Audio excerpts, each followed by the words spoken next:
Okay, then let's get straight to our talking point. Joining us now, Ayaz Amir, political commentator, Pakistan's leading political commentator, joins us from Islamabad. Thanks very much, Mr. Amir, for joining us there from Islamabad. Now, the Indian government has handed over Ajmal Kasab's confessional letter to the Pakistan High Commissioner this evening. What more proof does the Pakistan government want? Your former Prime Minister Nawaz Sharif has accepted Kasab is a Pakistani. We've handed over the letter. What more does Pakistan want? Well, as long as you provide what you call evidence which wouldn't be admissible even in an Indian court of law.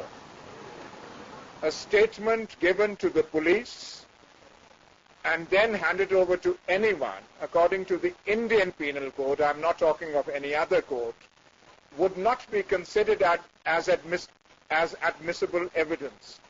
I think we must get serious about this.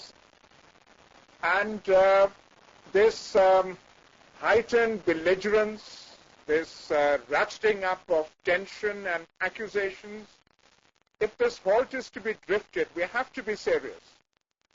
This has to be something other than Kasab's statement.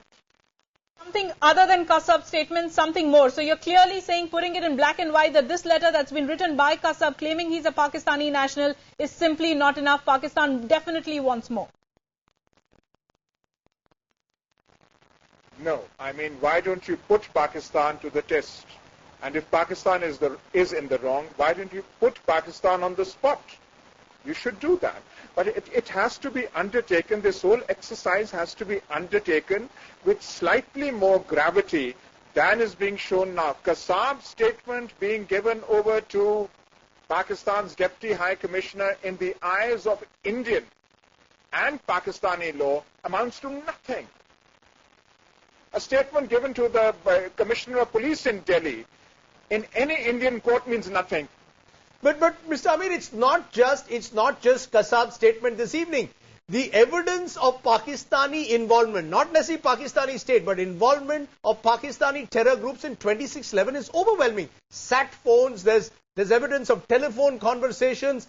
All this evidence, the citizenship of the various nationals who are involved in this, it's all there. The problem is that India believes Pakistan is unwilling to move forward on critical elements like really taking on the terror groups. Apart from the detention of the Jamaat-ud-Dawa leaders, we don't know that Pakistan is really acting, sir, against the terror groups. No, I think India doesn't really appreciate what Pakistan is doing on the terrorism front and the problems that it faces. 120,000 Pakistani troops are stretched along the Afghan frontier in what is called Fata. The Pakistani army has suffered more casualties in this war, whatever you call it, than the Americans have, than NATO forces have in Afghanistan.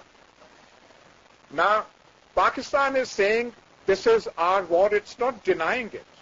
But the way India has reacted after the Mumbai attacks, it almost seems to Pakistani ears as if the objective is not to unearth or to go down to the roots of who were behind those dastardly bad, whatever name you give them, attacks. But the idea is somehow to put pressure on Pakistan, to punish Pakistan, to push Pakistan into a corner. Does that serve anyone's purpose? This drift to war Mr. Amir, the problem is, by your foreign minister.